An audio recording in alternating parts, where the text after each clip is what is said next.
नमस्कार, आप सभी का स्वागत है मेरे यूट्यूब चैनल रीमेक एडुपात में। आज हम लोग बिहार बोर्ड कक्षा 7 के हमारी दुनिया के पाठ 4 वायुमंडल एवं इसका घटक पाठ का विश्लेषण करेंगे और इसको पढ़ेंगे। यदि आप छात्र हैं तो आपसे कोई ये निर्देश है और आपको सलाह है कि आप पाठ को अपने स्तर से विस्तार से अवश्य पढ़िएगा, क्योंकि मैं पाठ की प्रमुख बातों को बताऊँगा आपको। चूँकि ये पाठ कहानियों के माध्यम से कही गई है तो आप उसको पढ़िएगा अवश्य।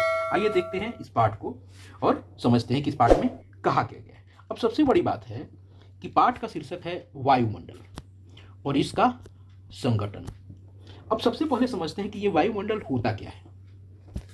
मेन बात है वायुमंडल। अब देखिए, यहां इस वायुमंडल को समझने से पहले वायु को समझते हैं और मंडल को समझते हैं। वायु क्या है? वायु का मतलब हवा, यानी हवा जो हम लोग लेते हैं वो वायु हो गया। और मंडल माने उसके घटक। आपने सुना होगा ना, कीर्तन मंडल, यानी कीर्तन को गाने वाले लोग, कीर्तन में समाहित होने वाले लोग, कीर्तन के तथ्य, यही ना, वही वायुमंडल है, यानी वायु के घटक, यही वायुमंडल है। हम सबको पता है कि सांस लेने के लिए वायु की आवश्यकता है और हम सांस लेते हैं। ऐसा क्या है क्या कि केवल हम वायु में केवल ऑक्सीजन ही है? वो जो हवा है जिसको हम लेते हैं वो कौन सी हवा है? वो लेते हैं उसको क्या है? वो है क्या? ऑक्सीजन। तो क्या वायुमंडल में क्या ऑक्सीजन ही है क्या? ऐसा नहीं है, वायुमंडल में और भी सारे गैसेस हैं। तो वायुमंडल को अगर एक परिभाषा में देखा जाए, उसको थोड़ा सा समझा जाए, तो वायुमंडल को कह सकते हैं कि पृथ्वी के चारों ओर स्थित वायु का घेरा। पृथ्वी, मान लीजिए पृथ्वी है, इसके चारों ओर वायु का घेरा है जो पृथ्वी की गुरुत्वाकर्षण शक्ति के कारण इससे जुड़ा हुआ है। पृथ्वी से ये जो चारों ओर जो हवा का घेरा है ना, ये गुरुत्वाकर्षण शक्ति से क्या है? इसके साथ चिपका हुआ है, जुड़ा हुआ है। और इसी कारण पृथ्वी के धरातल के पास वायुमंडल की सघनता भी ज्यादा है पृथ्वी के पास, क्योंकि पृथ्वी एक ग्रह है ना, और पूरा वायुमंडल हर ग्रह में इस तरह है नहीं। तो आइए देखते हैं, पहले ये जानते हैं कि हम लोग जमीन पे सांस लेते हैं, तो क्या जमीन पे हम सांस लेते हैं तो ऊपर भी आसमान में जाएंगे तो उतना ही सांस रहेगा क्या? ऐसा नहीं होता है। जब हम ऊंचे पहाड़ों पर पहुंचेंगे या घूमने के लिए जाते हैं तो क्या होता है? सांस लेने में दिक्कत होती है। तो ऐसा क्यों होता है? इस सब का कारण है। तो इन सब बातों को हम जानेंगे। यहाँ एक तस्वीर आपको दी गई है, इसको हम देखते चलिए। अब देखिए, ये पृथ्वी का एक नमूना दिखाया गया है और ये सूर्य है। सूर्य को लाल किया गया है, यानी गर्मी है, यहाँ से आग है। यहाँ से दिखाया गया है कि किरणें यहाँ तक आ रही हैं और फिर यहाँ से क्या हो रही हैं? यहाँ से ये लौट भी रही हैं। तो ऐसा होता है, सूरज की किरणें पृथ्वी तक आती हैं और ये ऊपर की तरफ लौटने लगती हैं, टकरा के निकलती हैं, जिसको क्या बोलते हैं? जिसको परावर्तन बोलते हैं। और ये जो किरणें हैं इसको परावर्तित किरणें बोलते हैं। और ये परावर्तित किरणें सारी नहीं लौटती हैं, बहुत सारे फायदेमंद सूर्य से किरण पृथ्वी तक आते हैं और ये लौटती हैं, लेकिन कुछ गैसेज हैं जो इनको रोकती हैं।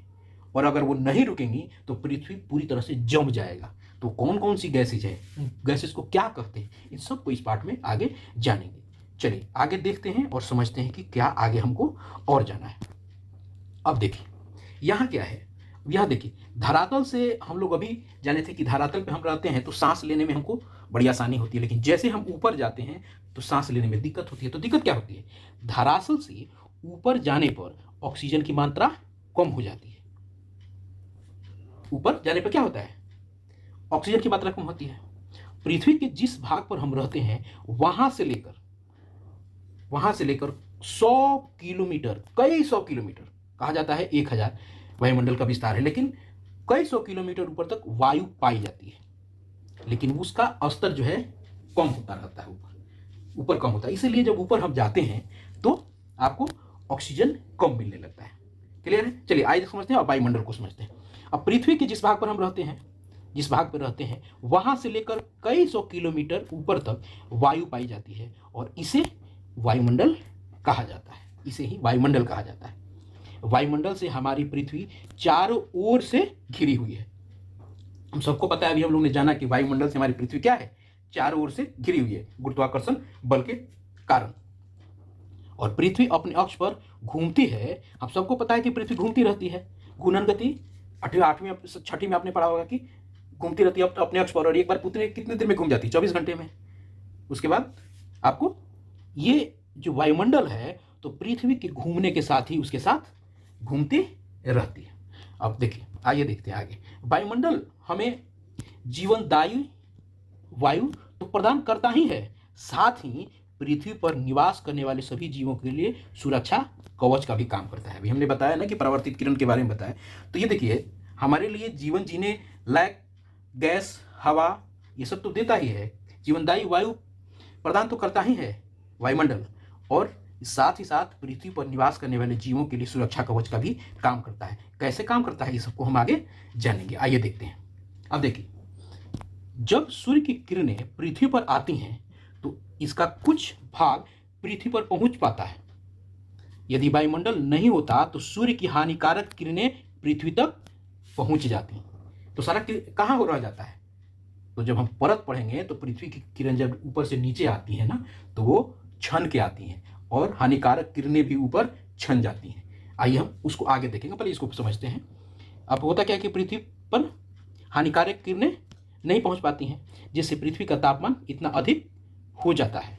अब देखिए, यदि वायुमंडल नहीं होता तो सूर्य की हानिकारक किरणें पृथ्वी पर पहुंच जाती, क्लियर, और पृथ्वी का तापमान इतना अधिक हो जाता कि यहाँ रहना भी मुश्किल हो जाता। वायुमंडल से पृथ्वी तक पहुंचने वाली किरणों को धरातल पर कुछ किरणों को पुनः परिवर्तित कर लौटाने लगती है। अभी परावर्तन किरण के बारे में पढ़ा ना कि पृथ्वी से जब सूर्य की किरण जब पड़ती है तो क्या होती है, धरातल उसे क्या करता है, ग्रहण कर कुछ किरणों को पुनः परिवर्तित कर लौटाने लगती है।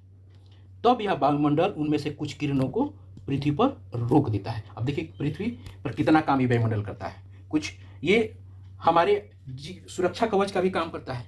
कुछ हानिकारक किरणें भी सूर्य से निकलती है, अगर वो हानिकारक जो किरणें हैं अगर पृथ्वी तक पहुंच जाती तो तापमान बहुत बढ़ जाता, यहाँ रहना मुश्किल हो जाता।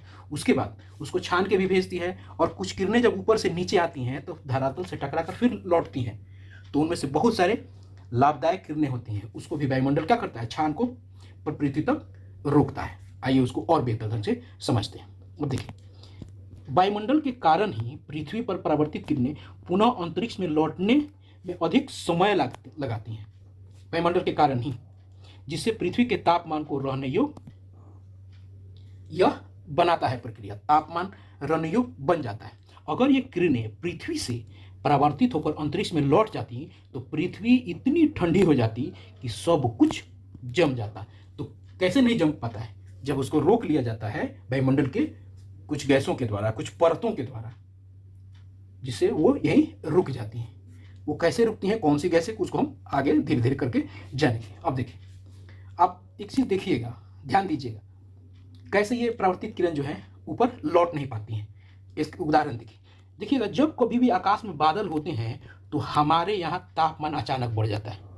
जब बादल आकाश में होगा ना तो गर्मी बढ़ जाती है, लोग नहीं कहते बड़ा मौसम है, बड़ा बादल छाया रहेगा लेकिन गर्मी रहेगी, इसी कारण से, क्योंकि जो परावर्तित किरणें हैं ना पूरी तरह से ऊपर लौट नहीं पाती हैं, इसलिए तापमान अचानक बढ़ जाता है। ऐसा इसलिए होता है क्योंकि सूर्य की जो किरणें परावर्तित होकर अंतरिक्ष में जाने लगती हैं तो बादलों के कारण रुक जाती हैं और पुनः यह पृथ्वी पर लौट आती हैं, जिससे हमारा वातावरण अपेक्षाकृत अधिक गर्म हो जाता है। और देखिए, ये बात ध्यान दीजिएगा कि जब पृथ्वी की किरण यहाँ से जब लौटती है तो बादल क्या करता है, उसको रोक लेता है, जिससे वो लौट के आती हैं तो पृथ्वी पे उसमें ज़्यादा गर्मी महसूस होती है। चलिए अगले चीज़ देखते हैं। हमेशा आप देखिएगा, जब पृथ्वी की किरण ऊपर से आती है तो पहले पहाड़ ऊंची ऊंची हैं उस पर पड़ती है, फिर धीरे धीरे नीचे आती है। तो क्या पहले पहाड़ गर्म होता है या मैदान गर्म होता है, यानी धरातल? तो आइए उसको समझते हैं। पृथ्वी का ऊंचाई वाला भाग, पर्वत, पहले गर्म होता है या तल वाला भाग अर्थात मैदान कौन सा गर्म होता है? आइए उसको देखते हैं। देखिए, इसको समझते हैं कि कौन सा गर्म होता है और क्यों होता है। पृथ्वी की किरणें जब सूर्य की किरणें जब पृथ्वी पर पहुंचती है तो पहले पर्वत पर पहुंचती है, बाद में मैदान पर। इसलिए पहले पर्वत गर्म होना चाहिए, किंतु ऐसा नहीं होता। यह वायुमंडल ऊपर से नहीं बल्कि नीचे से गर्म होता है, इसकी हमने चर्चा पहले की भी है। जब धरती का ठोस धरातल गर्म होता है तो उसके संपर्क आने वाले वायुमंडल की परतें पहले गर्म होती हैं, एवं उत्तरोत्तर ऊपर की ओर गर्मी प्रवाहित होती रहती है। स्पष्ट है कि जैसे जैसे हम ऊपर की ओर जाते हैं गर्मी कम होती जाती है। इसलिए सूर्य की किरण से पहले धरातल गर्म होता है, बाद में पर्वत गर्म होता है। अब देखिएगा पहाड़ पर जब ऊंचा जब जाया जाता है ना तो ठंडी लगती है, जबकि सूरज की किरण पहले तो वहीं पड़ती है। देखिएगा जब भी पहाड़ पे जाते हैं ना तो वहाँ ठंडी लगने लगती है। वैष्णो देवी लोग जाता है तो ऊपर जाता है तो ठंडा लगता है, पानी बहुत ठंडा होता है, कारण यही है। आइए अब देखते हैं कि पृथ्वी के संगठन। अब क्या है कि वायुमंडल के संगठन। अब एक चीज़ देखिएगा, एक चीज़ उसको जानने से पहले एक चीज़ देखिएगा। आप देखिएगा एक बैलून लीजिए और बैलून में आप अपने मुंह से हवा फुलाइए और उसको फुला के रख दीजिए, ठीक है।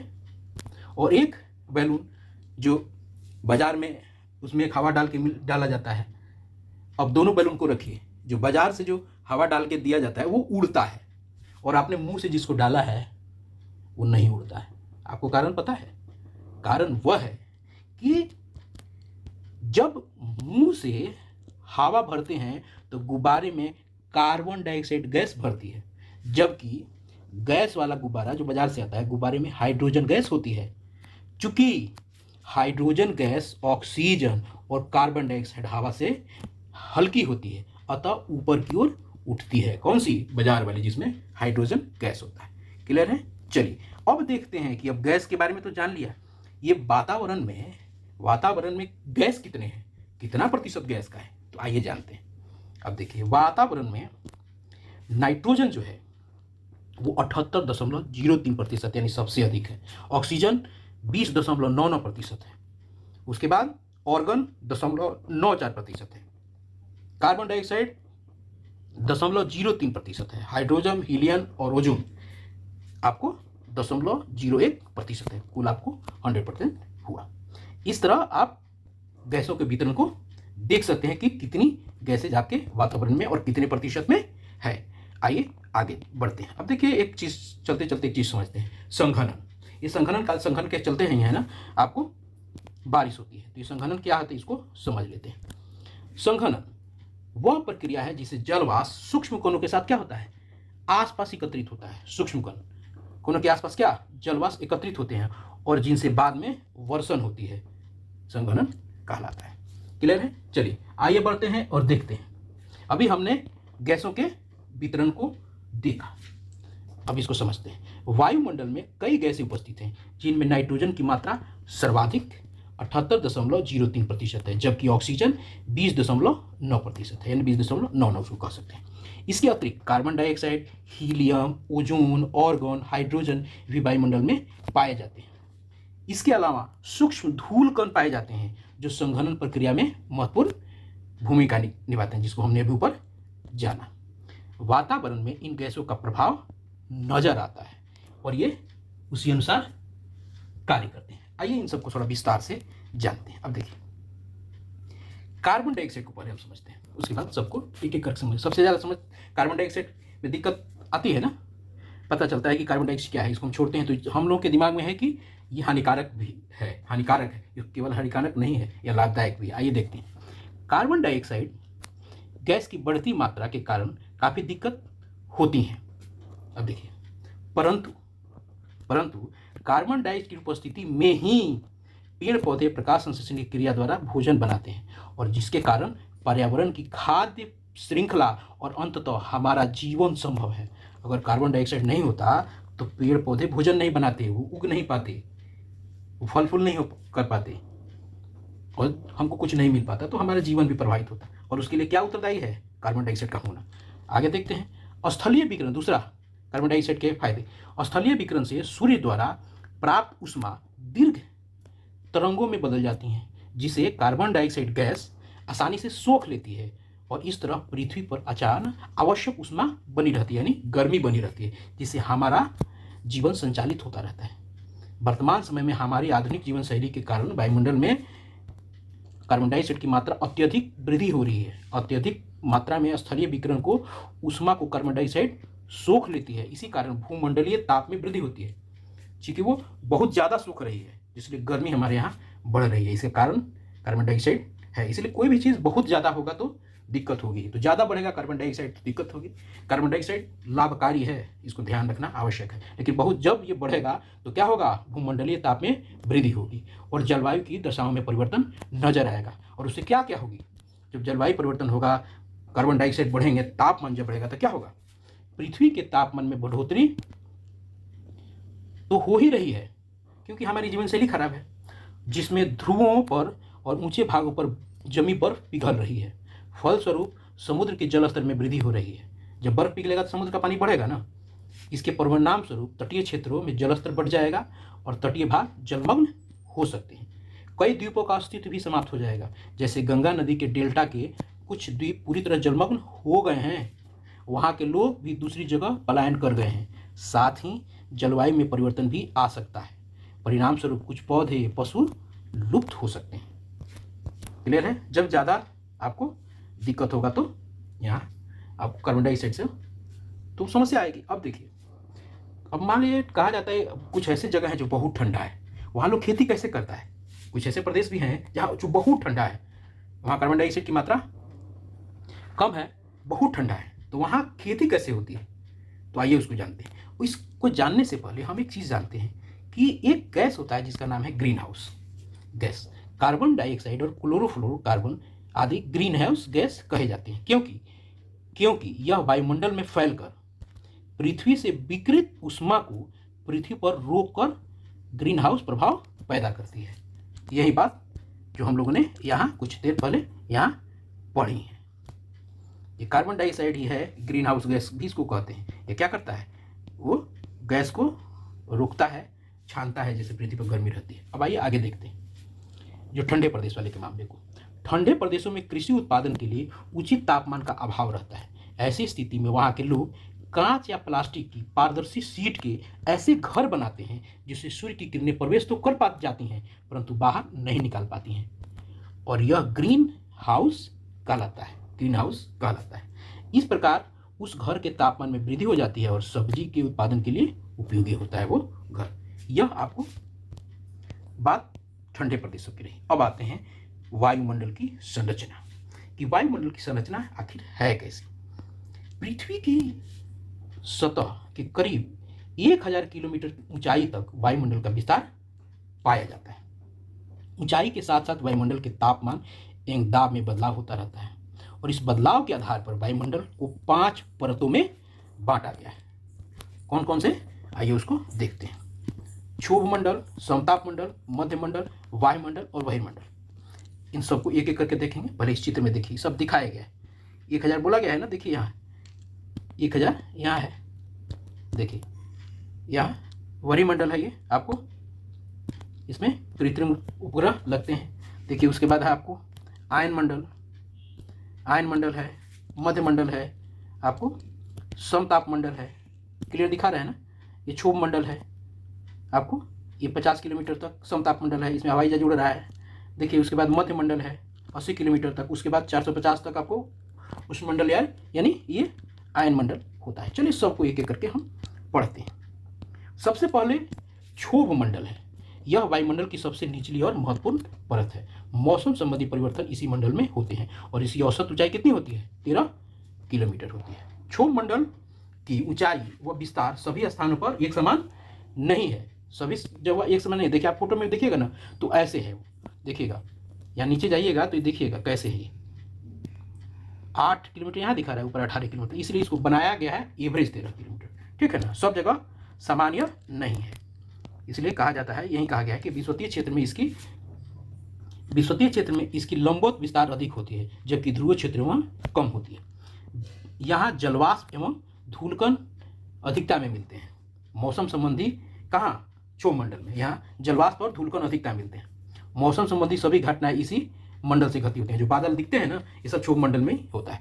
जो बरसने वाले जो बादल रहते हैं, इसी मंडल में जैसे जैसे ऊंचाई पर जाते हैं तापमान कम होता जाता है। क्षोभ मंडल की ऊपरी सीमा को क्षोभ सीमा भी कहा जाता है। इसके ऊपर समताप मंडल है। किसके ऊपर, क्षोभ मंडल के। आइए देखते हैं समताप मंडल को। समताप मंडल का आरंभ क्षोभ मंडल के बाद होता है। इस मंडल का फैलाव 50 किलोमीटर की ऊंचाई तक है। इस मंडल के निचले भाग में अर्थात 20वें किलोमीटर की ऊंचाई तक तापमान स्थिर रहता है और इसके बाद जैसे जैसे ऊंचाई पर जाते हैं तापमान तेजी से बढ़ता है। ऐसा होने का प्रमुख कारण इस परत के ऊपर ओजोन परत पाया जाता है, ओजोन परत जो पराबैंगनी किरण को रोकता है, क्योंकि यह परत यानी ओजोन परत सूर्य की पराबैंगनी किरणों को सोख लेता है। यह जो मंडल है समताप मंडल हवाई जहाज के उड़ने के लिए भी उपयुक्त होता है। चलिए अगला देखते हैं मध्यमंडल। मध्यमंडल यह समताप मंडल के ठीक ऊपर वाली परत है। इसकी ऊंचाई करीब 80 किलोमीटर है। यहाँ ऊंचाई के बाद तापमान घटता है। यह मंडल अंतरिक्ष में से आने वाली उल्का पिंडों से हमारी रक्षा करता है, क्योंकि जैसे ही उल्का पिंड इस मंडल में प्रवेश करते हैं घर्षण के कारण जल जाते हैं और पृथ्वी पर पहुंच नहीं पाते। क्लियर है? चलिए आगे देखते हैं आयन मंडल या बाह्यमंडल। आयन मंडल या बाह्यमंडल वायुमंडल की इस परत में ऊंचाई बढ़ने के साथ तापमान भी तीव्रता से बढ़ता है। आयन मंडल इस परत का एक भाग है। ठीक है, पृथ्वी से प्रसारित रेडियो तरंगे इसी परत से परिवर्तित होकर पृथ्वी तक आती हैं। वायुमंडल का फैलाव, इस वायुमंडल का फैलाव 880 से लेके आपको 400 किलोमीटर तक है। उसके बाद जो अंतिम है वो है वरिमंडल। वरिमंडल यह वायुमंडल की सबसे ऊपरी परत है। यह वायु की पतली परत होती है। हल्की गैसें जैसे हीलियम, हाइड्रोजन यहीं से अंतरिक्ष में तैरती हैं। क्लियर है? यह है इस पाठ का विश्लेषण।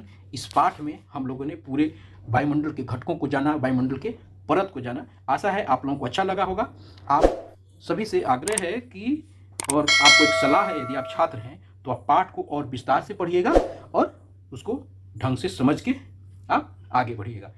अगले वीडियो में मैं प्रश्नोत्तर को आपको शेयर कर दूंगा, आप उसे देख लीजिएगा। यदि आप शिक्षक हैं तो आप अपने बच्चों तक ये वीडियो शेयर करें ताकि उनको लाभ हो, अपने साथियों तक भी उसको शेयर कीजिए। Thank you.